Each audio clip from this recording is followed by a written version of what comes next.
Good morning, students. I, Anish Srivastav, welcome you all on my YouTube channel, Shreenomics and Accounts.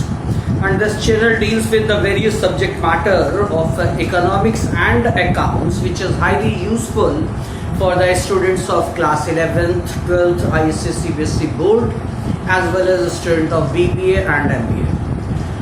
Topic of today's discussion is again fiscal policy. It is the third lecture on fiscal policy. I have already uploaded fiscal policy introduction, fiscal policy component number 1, that is public revenue.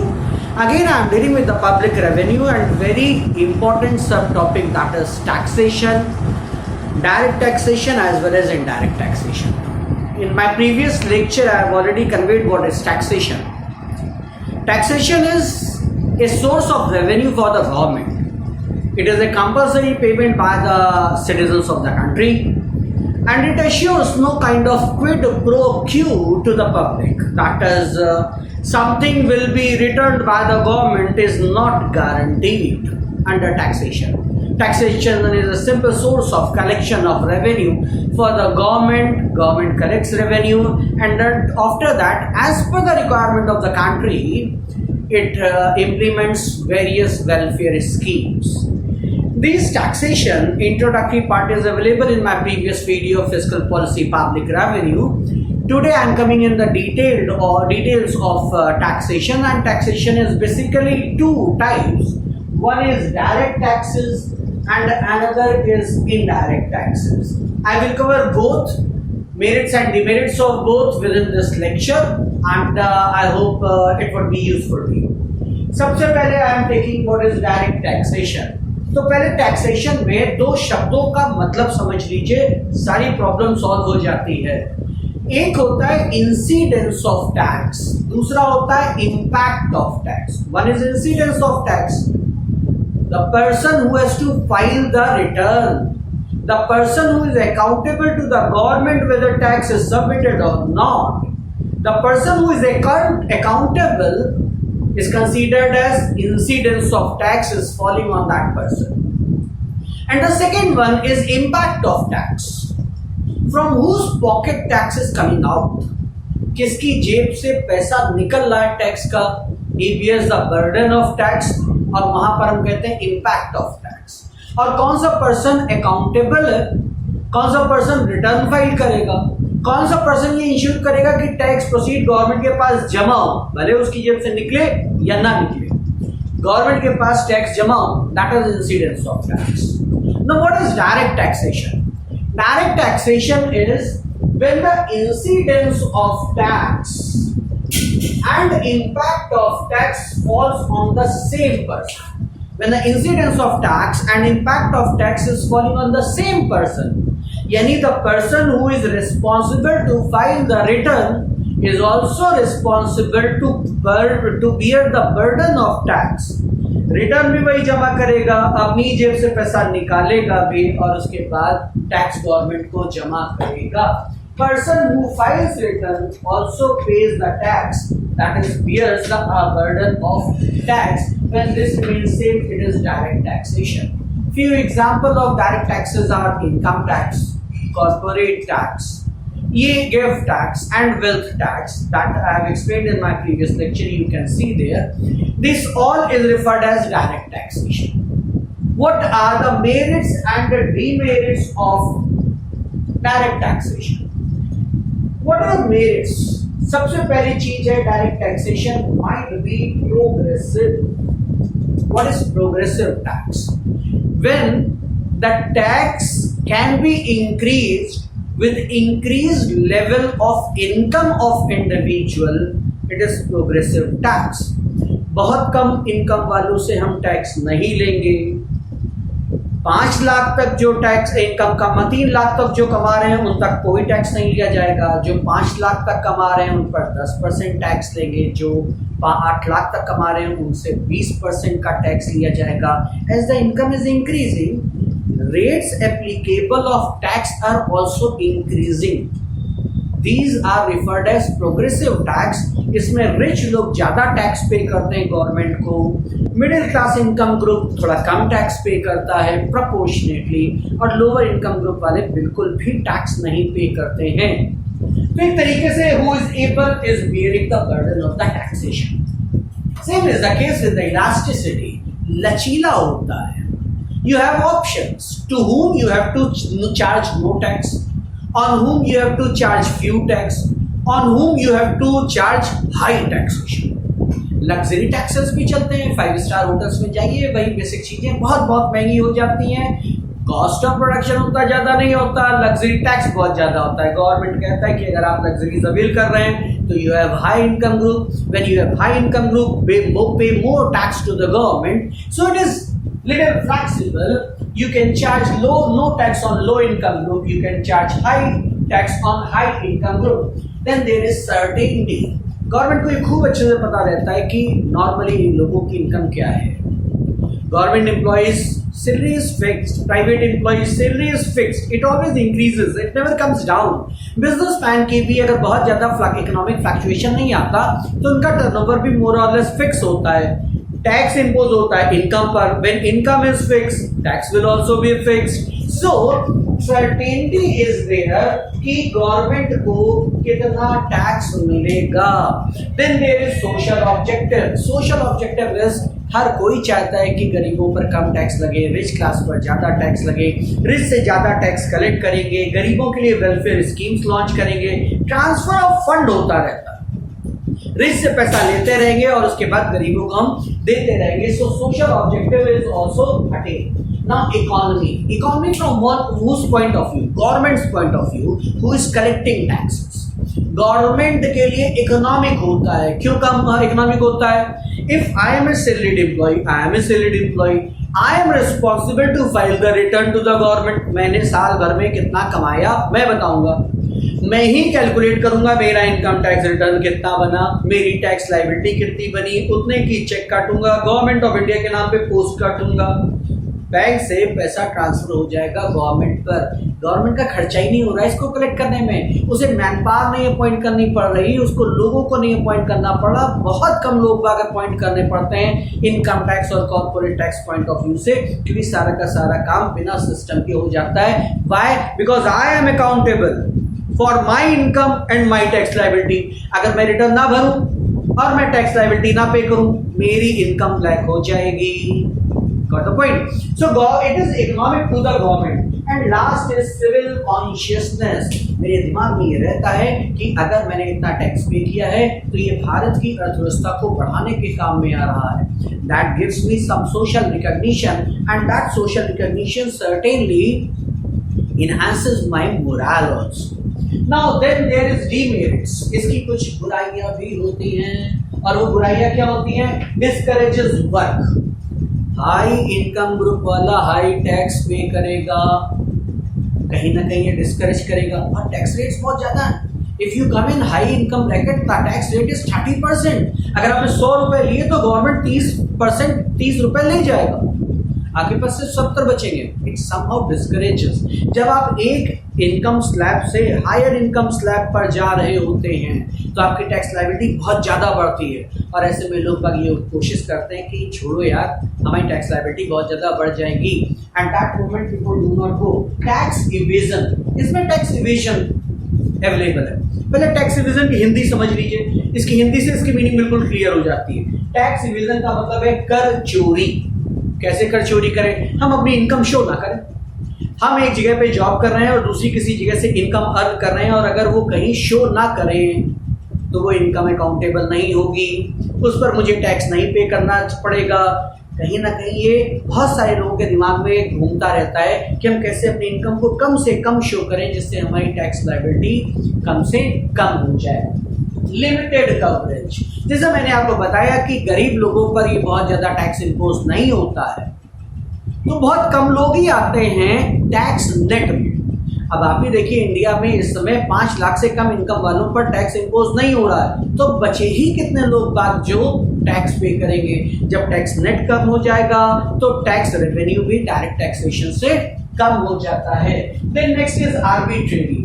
Arbitrary का मतलब ये किसी भी basis पर लगाया जा सकता है, इसका कोई बेसिस नहीं निकलता है और इसलिए गवर्नमेंट जो भी डिसीजन लेता है उसको हम लोगों को फॉलो करना पड़ता है। Poorly maintained accounts, now this is very important, individuals पर लगता है। इंडिविजुअल्स को अकाउंट्स की समझ नहीं होती है, वो अकाउंट बुक्स नहीं तैयार कर पाते, वो रिसीट और पेमेंट अकाउंट नहीं मेंटेन करते हैं। ऐसे में इनकम को असरटेन करना बड़ा मुश्किल होता है और टैक्स की कैलकुलेशन में भी प्रॉब्लम होती है। एंड लास्ट इज इनकन्वीनियंट, कोई भी व्यक्ति अपनी इनकम अर्न करने के बाद उसमें से एक हिस्सा निकाल के गवर्नमेंट को देने में बहुत कष्ट महसूस करता है, और जब वो कष्ट महसूस करता है तो inconvenient becomes. Next is that is tax evasion. एक और चीज है इनकन्वीनियंस की, tax rules are very complicated, very complex, बहुत सारे सेक्शंस इन्वॉल्व हैं, बहुत सारे लॉज इन्वॉल्व हैं जो टैक्स के कैलकुलेशन में लगते हैं और जनरली एक साधारण व्यक्ति को ये रूल समझ में नहीं आते हैं। डायरेक्ट टैक्सेशन हमेशा बहुत ज़्यादा कॉम्प्लिकेटेड होता है इंडिविजुअल्स के लिए। So what is direct taxation? Direct taxation when the incidence of tax and impact of tax is on the same person. जो बंदा रिटर्न भर रहा है वही टैक्स लायबिलिटी बियर करेगा, वही टैक्स का बर्डन बियर करेगा, वही टैक्स पे करेगा। इसे डायरेक्ट टैक्सेस कहते हैं। इसकी कुछ मेरिट्स हैं और उसकी कुछ डिमेरिट्स हैं। इसी तरीके से दूसरा इनडायरेक्ट टैक्सेशन होता है। इनडायरेक्ट टैक्सेशन का मतलब आप समझ गए होंगे, here incidence and impact of tax falls on the same person. Here incidence of tax and impact of tax is on two different persons. बंदा अकाउंटेबल कोई और है और वो किसी और की जेब से निकालेगा। एक छोटा सा एग्जांपल समझिए, आप रेस्टोरेंट में जाते हैं, मेन्यू पढ़ते हैं, मेन्यू के आगे प्राइस पढ़ते हैं 500 रुपये, आप ऑर्डर करते हैं, बिल आपके पास उससे ज्यादा आता है। बिल पहले पाएगा कॉस्ट ऑफ फूड, फिर आएगा जीएसटी, फिर आएगा एसजीएसटी, फिर आएगा दूसरी चीजें, फिर आएगा लग्जरी टैक्स और नीचे बिल बना होगा कुछ ज्यादा का। ये जो एडिशनल है that is indirect taxation you have to pay. Government के लिए रिस्पॉन्सिबल है वो रेस्टोरेंट वाला, कितने की उसकी सेल्स हुई, उससे कितना टैक्स कलेक्ट किया, वो गवर्नमेंट को जमा करेगा, इंसिडेंस ऑफ टैक्स। लेकिन वो जमा करने से पहले आपकी जेब से निकाल लेगा उस बिल में ऐड करके। Clear? Incidence of tax and impact of tax is two different persons. Person who files return, जो बंदा accountable है गवर्नमेंट के प्रति, can transfer burden. Transfer बड़ा important है. Transfer the burden of tax on another person. ये किसी और पर ट्रांसफर कर देता है। हमने खाना खाया, हम उस पर बिल करेंगे। हमने लक्स साबुन खरीदा, लक्स की कॉस्ट पे करेंगे और उस पर जीएसटी पे कर रहे हैं। हम फर्नीचर खरीदेंगे, हम टीवी खरीदेंगे, कोई भी बिल उठा करके देख लीजिए, कॉस्ट ऑफ प्रोडक्ट, उसके बाद नीचे टैक्सेशन शामिल होगा। वो सब बेचने वाले हमसे टैक्स कलेक्ट कर लेते हैं। हम जब प्रोडक्ट खरीद रहे होते हैं तभी टैक्स पे कर देते हैं, हम महसूस नहीं करते। हम सोचते हैं हमने लक्स साबुन खरीदा इतने का ना, लक्स साबुन कम का है, आपने टैक्स पे किया। आपने पेट्रोल 1 लीटर का प्राइस बता देते हैं, हमने इतने का पेट्रोल डलाया, नहीं पेट्रोल डलाया उस पर आपने टैक्स भी पे किया है। हम इस टैक्स को रियलाइज नहीं करते हैं लेकिन कहीं ना कहीं पे कर रहे होते हैं। क्यों? क्योंकि प्रोड्यूसर ने ट्रांसफर कर दिया है टैक्स लायबिलिटी को मेरे ऊपर, और बर्डन ऑफ टैक्स कौन बियर कर रहा है? हम। अकाउंटेबल फॉर टैक्स कौन है? वो service provider. When this falls on two different person, there is transferability of tax liability or burden of tax. It becomes indirect taxation. और इसकी अपनी कुछ मेरिट्स होती है। ये बहुत इंपॉर्टेंट फीचर है इसका। This is the only point on the basis of which we differentiate between direct taxation and indirect taxation. That whether the transferability of tax liability is available. Income tax में, income tax direct taxation में हम अपनी income calculate करेंगे, tax liability calculate करेंगे, हम पे करेंगे। Incidence on me, burden of tax on me. यहाँ पर सर्विस प्रोवाइडर कैलकुलेट करेगा, मेरी जेब से निकाल देगा। Transferability of tax liability from one person to another person is there and that is why it is indirect taxation. इसकी merits, जो इसकी मेरिट्स है वो इसकी डिमेरिट हो जाती है, जो इसकी डिमेरिट है वो इसकी मेरिट्स हो जाती है। सबसे पहले नो टैक्स इवेजन। अगर आप किसी भी चीज का कंजम्पशन कर रहे हैं तो आपको टैक्स पे ही करना है। You don't have any option कि आप टैक्स ना पे कर रहे हो, तो इसमें कर चोरी अवेलेबल नहीं है। Convenient, it is very convenient. क्यों? क्योंकि पर्सन बियर नहीं करता है, पर्सन रियलाइज नहीं करता है। वो सोचता है कि हमने प्रोडक्ट कितने का खरीदा है, जबकि प्रोडक्ट खरीदने के साथ साथ उसने टैक्स पे किया है। तो इसमें कोई एक्स्ट्रा प्रेशर, एक्स्ट्रा पेन नहीं होता that he is paying tax. Then next is promote equality. Equality, कोई भी व्यक्ति कितना भी रिच, मिडिल क्लास का या लोअर इनकम ग्रुप का, अगर कोई प्रोडक्ट खरीद रहा है तो उस पर उतना ही टैक्स पे करेगा। एक ही ऑप्शन है कि आप टैक्स ना पे करें, आप प्रोडक्ट ना लें। प्रोडक्ट ना लें तो आप टैक्स नहीं पे कर। जैसे अगर आप अपना टैक्स बचाना चाहते हैं तो आप 5 स्टार होटल में खाने बच जाएंगे। 5 स्टार होटल में अगर आप खाने नहीं जाएंगे तो आपको टैक्स नहीं पे करना पड़ेगा। लेकिन अगर आप जा रहे हैं और वहां पर चाय पी रहे हैं, 600 रुपए कप की कॉफी या चाय पी रहे हैं, तो आप चाहे रिच क्लास के हो, चाहे मिडिल क्लास के हो, चाहे लोअर क्लास के हो, आप टैक्स उतना ही पे कर रहे होंगे। And that is why it is promotes equality. Then next is social welfare. Now how it is instrument of social welfare. Government वो सारी चीजों पर टैक्स बहुत बढ़ा देता है जो हार्मफुल टू हेल्थ है। सिगरेट्स पे बहुत ज्यादा है, टोबैको पे बहुत ज्यादा है, लिकर पे बहुत ज्यादा है, वाइन्स पे बहुत ज्यादा है। इन सब पर बहुत हाई टैक्स इंपोज कर देती है गवर्नमेंट। जब टैक्स हाई लगा देगी तो उन प्रोडक्ट्स का मार्केट प्राइस बढ़ जाएगा। और लॉ ऑफ डिमांड में आपने पढ़ा है, the price rises, demand comes down. Automatically social welfare हो जाता है क्योंकि वो इन चीजों पर टैक्स को हाई रेट पर इंपोज करता है। Good source of tax revenue, ये बहुत प्राइम सोर्स है, इससे बहुत ज्यादा पैसा मिलता है गवर्नमेंट ऑफ रेवेन्यू को, क्योंकि इसमें टैक्स इंक्लूजन पॉसिबल नहीं है। और चाहे हाई इनकम ग्रुप का हो, मिडिल इनकम ग्रुप का हो या लोअर इनकम ग्रुप का हो, हर एक को टैक्स पे करना पड़ता है। तो इसका tax net, number of tax payers बहुत ज्यादा होते हैं। जब बहुत ज्यादा होते हैं तो ऑटोमेटिकली टैक्स रेवेन्यू बढ़ जाएगा। That is what I am also explaining in wide coverage, बहुत सारे लोगों को शामिल करता है। Then there are certain demerits also in this taxation. What are demerits? First is regressive. Regressive, जब भी बढ़ती इनकम के साथ बढ़ता टैक्स ना लगे, इनकम सेम होने पर, इनकम वेरिएबल होने पर, कम या ज्यादा होने पर टैक्स सेम लगता है तो हम उसे रिग्रेसिव टैक्सेशन कह देते हैं। ये जस्टिस नहीं है। हाई इनकम ग्रुप वालों पर हाई टैक्स लगना चाहिए, स्पेशली डेवलपिंग कंट्रीज। लेकिन डेवलप्ड कंट्रीज में रिग्रेसिव टैक्सेशन को फॉलो किया जाता है। ये भी आप यहाँ बैठा करके रखें, प्रोग्रेसिव टैक्सेशन डेवलप्ड कंट्रीज में नहीं लगता। It is only a good tool for developing economy. Then next is uneconomical. इसको कैलकुलेट करने के लिए, इसको सुपरवाइज करने के लिए, इसको कंट्रोल करने के लिए, इसको रेगुलेट करने के लिए, इसकी अकाउंटेबिलिटी तय करने के लिए गवर्नमेंट को बहुत सारे एम्प्लॉयज रखने पड़ते हैं जो हर फर्म्स पर जाते हैं, उनका टर्नओवर चेक करते हैं, उनकी अकाउंट बुक्स चेक करते हैं और उसके बाद एनालाइज करते हैं कि उनका टैक्स कितना ज्यादा होगा। क्योंकि गवर्नमेंट को स्टाफ ज्यादा रखना पड़ता है, इसलिए स्वाभाविक सी बात है उन्हें ज्यादा पेमेंट करना पड़ रहा होगा। देन इट इज अनसर्टेन, इसकी तय नहीं होता कि ये कितना होगा। इस समय कोरोना पीरियड चल रहा है, इकोनॉमी डाउन चल रही है, कहीं प्रोडक्शन, कॉमर्स, एक्सचेंज नहीं हो रहा है, बहुत ही रेस्ट्रिक्टेड है। जब ये सारी एक्टिविटीज ही नहीं होंगी तो सीजीएसटी और एसजीएसटी से मिलने वाला गवर्नमेंट को रेवेन्यू भी ऑटोमेटिकली बहुत कम हो जाएगा। आप खुद देखिए, टूरिज्म इंडस्ट्री बंद पड़ी है, होटल इंडस्ट्री बंद पड़ी हुई है, रेस्टोरेंट इंडस्ट्री बंद पड़ी हुई है, इलेक्ट्रॉनिक इंडस्ट्री बंद पड़ी हुई, कुछ बिक नहीं रहा। अगर कुछ बिक ही नहीं रहा तो ये टैक्स कलेक्शन कैसे होगा? ये uncertainty, it leads to uncertainty. Economy के लेवल पर तय होता है कि कितना बिकेगा या कितना नहीं बिकेगा। Then next is discourages savings. Tax शामिल है कंजम्पशन में, मार्केट प्राइस को बढ़ा रहा है।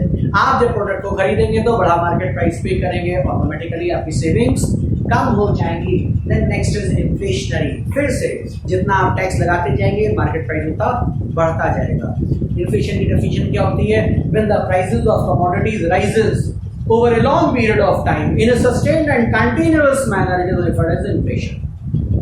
अगर आप टैक्स को बढ़ा देंगे तो मार्केट प्राइस बढ़ना शुरू हो जाएगा। जैसे जैसे मार्केट प्राइस बढ़ना शुरू होगा ऑटोमेटिकली इन्फ्लेशनरी ट्रेंड्स लॉन्च होते जाते हैं। Be very sure it is very important topic from understanding point of view as well as examination point of view. Fiscal policy में taxation और indirect taxation बहुत important है, budgetary policy में बड़ा important है, budget में बहुत important है। So I have taken it as a separate issue, separate topic of discussion. Hope आपको ये वीडियो अच्छा लगा होगा। अगर अच्छा लगा है तो आप अपने फ्रेंड्स के साथ शेयर कर सकते हैं, बेल आइकन को दबा करके मेरे चैनल को सब्सक्राइब कर सकते हैं। मेरे चैनल में इकोनॉमिक्स और अकाउंट से रिलेटेड ही वीडियोस अपलोड होते हैं जो प्लेलिस्ट वाइज अवेलेबल है, आप बाकी वीडियोस भी देख सकते हैं। Thanks a lot for watching the video. Happy learning, be safe, thank you.